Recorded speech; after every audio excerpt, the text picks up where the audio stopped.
Beauty and the Beast. There was once a very rich merchant who had 3 daughters. Being a man of sense, he spared no cost for their education. His daughters grew to be very beautiful, especially the youngest, who was called Beauty, a special name that made her sisters very jealous of her. The 2 eldest had a great deal of pride because they were rich.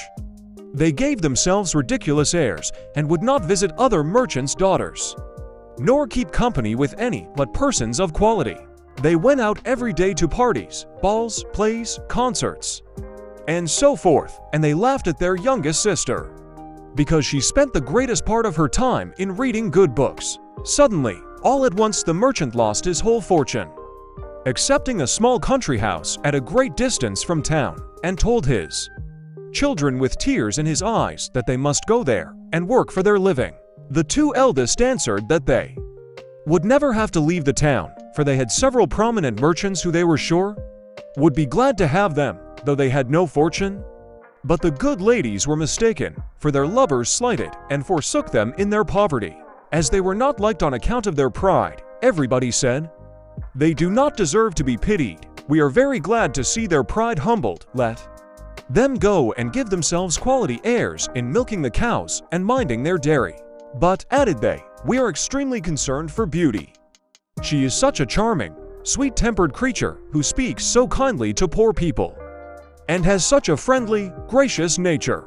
When they came to their country house, the merchant applied himself to farming, and Beauty rose at 4 in the morning, before the others stirred. She made haste to clean the house and prepare breakfast for the family. In the beginning she found it very difficult, for she had not been used to work as a servant, but in less than 2 months she grew stronger and healthier than ever. After she had done her work, she read, played on the harpsichord, or else sung while she spun yarn. On the contrary, her 2 sisters did not know how to spend their time. They got up at 10 and did nothing but saunter about the whole day, lamenting the loss of their fine clothes and acquaintance. "Do but see our youngest sister," they snickered, one to the other. "How well she's suited to a life of menial labor." The family had lived about a year in the country house when the merchant received a letter with an account that a ship he thought had been lost at sea, that held on board dozens of bolts of cloth and silks he had purchased, had in fact safely arrived. The family rejoiced in the turn of their fortune. When the 2 eldest daughters saw their father ready to set out, one begged of him to buy her a new necklace of gems, and the other a thick golden chain, but Beauty asked only for a rose. The good man set off on his journey, but when he came there, oh, such problems there were over who properly owned the ship and the merchandise on board. And after a great deal of trouble and pains to no purpose, he came back as poor as before, especially after he bought the fine new necklace and gold chain he promised to his 2 older daughters, thinking he might come upon a rose bush to satisfy the wish of his youngest daughter. He led his horse deep into the woods.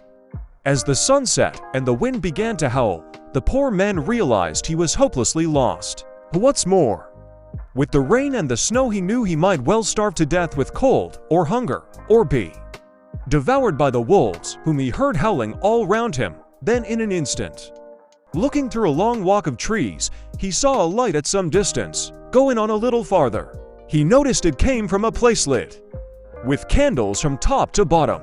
The merchant hastened to the place, but was greatly surprised at not meeting anyone in the outer courts. His horse followed him, and seeing a large stable open, went in, and finding both hay and oats, the poor beast, who was almost famished, fell to eating very heartily. The merchant tied him up to the manger and walked towards the house, where he saw no one. Entering into a large hall, he found a good fire and a table plentifully set out. As he was wet quite through with the rain and snow, he drew near the fire to dry himself. "I hope," said he, "the master of the house or his servants will excuse the liberty I take. I suppose it will not be long before some of them appear." He waited a considerable time, until it struck 11, and still nobody came. At last he was so hungry that he could stand it no longer, but took a leg of chicken and ate it into mouthfuls, trembling all the while. After this, he drank a few glasses of wine. Growing more courageous, he went out of the hall and crossed through several grand apartments with magnificent furniture until he came into a chamber. In the chamber was an exceedingly good bed, and as he was very tired and it was past midnight, he concluded it was best to shut the door and go to sleep. It was 10 the next morning before the merchant waked. As he was going to rise, he was astonished to see a good suit of clothes laid out on the bed that would fit him perfectly. "Certainly," said he, "this palace belongs to some kind fairy who has seen and pitied my distress." He then returned to the great hall where he had supped the night before and found some chocolate ready made on a little table. "Thank you, good Madam Fairy," said he aloud, "for being so careful as to provide me a breakfast. I am extremely obliged to you for all your favors." The good man drank his chocolate and then went to look for his horse, but passing through an arbor of roses he remembered Beauty's request to him and gathered a branch on which were several.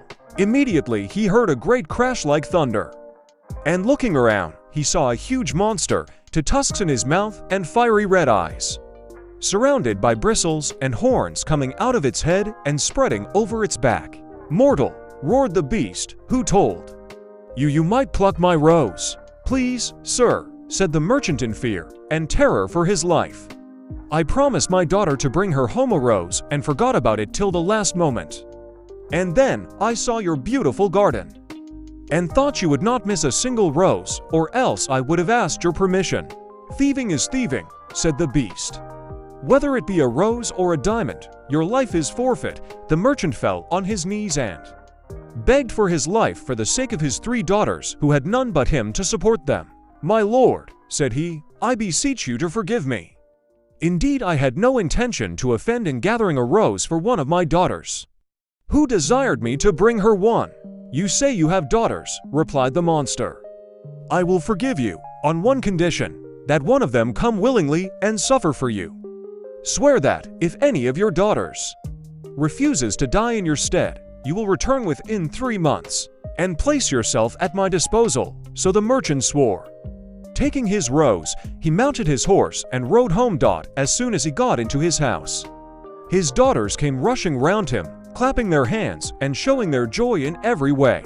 He gave the necklace to his eldest daughter, the gold chain to his second daughter, and then he gave the rose to his youngest, and as he gave it he sighed. "Oh, thank you, father," they all cried, but the youngest said, "Why did you sigh so deeply when you gave me my rose?" "Later I will tell you," said the merchant.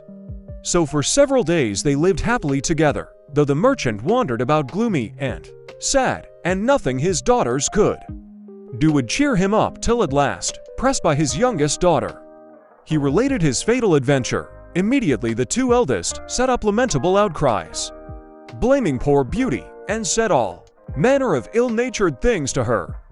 Beauty spoke. "Since the monster will accept one of his daughter," said she, "I will deliver myself up to all his fury, and I am very happy in thinking that my death will save my father's life and be a proof of my tender love for him." "Beauty, I am charmed with your kind and generous offer," said the merchant, "but I cannot let you do it. I am old and have not long to live, so will lose only a few years at the most." "Indeed, father," said Beauty, "you shall not go to the palace without me. You cannot stop me from following you." Beauty insisted on setting out for the palace and made the necessary preparations for herself, and her sisters were secretly delighted at the prospect of getting rid of her once and for all. So next day, the merchant took Beauty behind him on his horse, as was the custom in those days, and rode off to the dwelling of the beast. When he got there, and they alighted from his horse, the doors of the house opened, and what do you think they saw there? Nothing. So they went up the steps and went through the hall into the dining room. There they saw a table spread with all manner of beautiful glasses and plates and dishes and napery, with plenty to eat upon it. So they waited and they waited, thinking that the owner of the house would appear, till at last the merchant said, "Let's sit down and see what happens then." When they sat down, invisible hands passed them things to eat and to drink, and they ate and drank to their heart's content. And when they arose from the table, it rose too and disappeared through the door, as if it were being carried by invisible servants. Suddenly the beast filled the doorway. "Is this your youngest daughter?" he boomed. And when he had said that it was, the beast said, "Is she willing to stay here with me?" Then he looked at Beauty, who said, in a trembling voice, "Yes, sir." "Well, no harm shall befall you." With that he led the merchant down to his horse and said to him, "Honest man, go your ways tomorrow morning, but never think of coming here again." Then the beast returned to Beauty and said to her, "This house with all that is therein is yours. If you desire anything, clap your hands and say the word, and it shall be brought to you." And with that he made a sort of bow and went away. So Beauty lived on in the home of the beast and was waited on by invisible servants and had whatever she liked to eat and to drink. But she soon got tired of the solitude. Next day, when the beast came to her, though he looked so frightening, she had been so well treated that she had lost a great deal of her terror of him.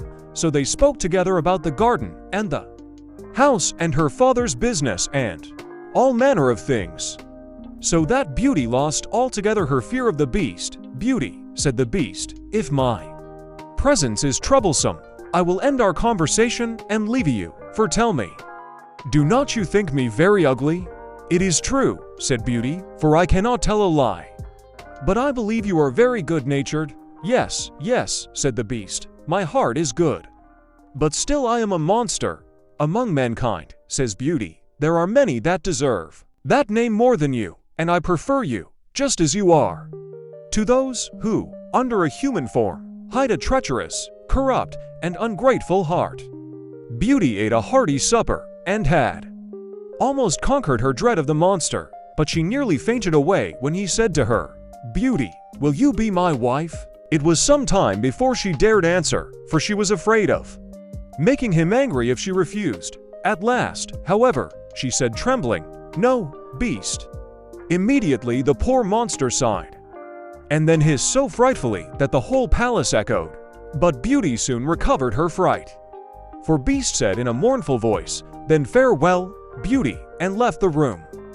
Beauty spent the next 3 months very contentedly in the palace, seeing the Beast often had so accustomed her to his deformity that, far from dreading the time of his visit, she would often look on her watch to see when it would be 9. For the Beast never missed coming at that hour. There was only one thing that gave Beauty any concern, which was that every night, before she went to bed, the monster always asked her if she would be his wife. One day she said to him, "Beast, you make me very uneasy. I wish I could consent to marry you, but I am too sincere to make you believe that will ever happen. I shall always esteem you as a friend. Please try to be satisfied with this." "I suppose I must," said the Beast, "for, alas, I know too well my own misfortune, though I ought to think myself happy that you will stay here. Promise never to leave me." Beauty blushed at these words. "I could," answered she, "indeed, promise never to leave you, but I have so great a desire to see my father that I'm afraid I shall fret to death if you refuse me that satisfaction." "Perhaps this will help," said the Beast. He handed her a handled looking-glass, and in the round mirror was the image of Beauty's father, pining himself sick for the loss of her. "Oh," she cried, and all the color rushed from her face. "I would rather die myself," said the monster, "than give you the least uneasiness. I will send you to your father. You may remain with him for 1 week, but if you do not return before the end of the week, poor Beast will die with grief. I give you my promise," said Beauty, "to return in a week." "You shall be there tomorrow morning," said the Beast. "Take this magic looking-glass with you, and this ring. You need only to lay your ring on the mirror before you go to bed, when you have a mind to come back. Farewell, Beauty." When Beauty waked the next morning, she found herself at her father's house. She quickly dressed and came to the kitchen, where her father gave a loud shriek and thought he would die with joy to see his dear daughter again. He held her fast locked in his arms over a quarter of an hour. As soon as the first transports were over, the father shared with Beauty the good news. Both her sisters were married, Beauty sent for her sisters, who hastened thither with their husbands. They were both of them very unhappy.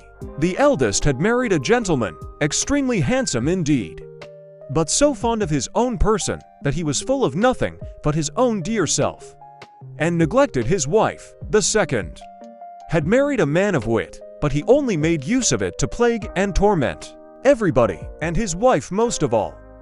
Beauty's sisters sickened with envy when they saw her dressed like a princess, and more beautiful than ever, nor could all her obliging affectionate behavior stifle their jealousy, which was ready to burst. When she told them how happy she was, they went down into the garden to vent it in tears, and said one to the other, "In what way is this little creature better than us, that she should be so much happier?" "Sister," said the oldest, "a thought strikes my mind. She told us of the promise to stay only for 1 week. Let us try to keep her beyond the week. Perhaps the monster will be so enraged for breaking her word that he will devour her." "Right, sister," answered the other. They went back to the house and behaved so affectionately to their sister that poor Beauty wept for joy when the week was expired. They cried and tore their hair, and seemed so sorry to part with her that she promised to stay a week longer. In the meantime, Beauty could not help feeling uneasy that she was likely causing pain for poor Beast, whom she sincerely loved, and really longed to see again. The 10th night she spent at her father's, she dreamed of the Beast in the palace garden, suffering, maybe even dying, for loneliness. For her, Beauty was startled from her sleep, sat up straight in bed, and burst into tears. "Am I not very wicked," said she, "to act so unkindly to Beast, who has tried so hard to please me in everything? Is it his fault if he is so ugly? He is kind and good, and that is more than enough. Why did I refuse to marry him? I would be happier with the monster than my sisters are with their husbands. It is neither wit nor a fine face in a husband that makes a woman happy, but virtue, sweetness of temper, and thoughtfulness, and Beast has all these valuable qualifications." Having said this, Beauty rose, put her ring on the mirror, and then laid down again. Scarce was she in bed before she fell asleep, and when she waked the next morning, she was overjoyed to find herself in the Beast's palace. She put on one of her richest suits, and waited for evening with the utmost impatience. At last the wished-for hour came. The clock struck 9, yet no Beast appeared. Beauty then feared she had been the cause of his death. She ran crying and wringing her hands all about the palace, like one in despair, after having sought for him everywhere. She remembered her dream and flew to the garden. Where she had dreamed she saw him, there she found poor Beast stretched out, quite senseless, and, as she imagined, dead. She threw herself upon him, and finding his heart beating still, she fetched some water from the canal and poured it on his head. Beast opened his eyes and said to Beauty, "You forgot your promise, and I was so afflicted for having lost you that I resolved to starve myself. But since I have the happiness of seeing you once more, I die satisfied." "No, dear Beast," said Beauty, "you must not die. Live to be my husband. From this moment I give you my hand, and swear to be none but yours. Alas, I thought I had only a friendship for you, but the grief I now feel convinces me that I cannot live without you."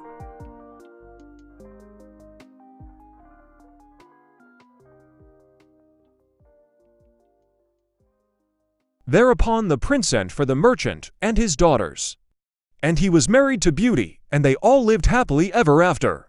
Thanks for watching. Like, share, subscribe.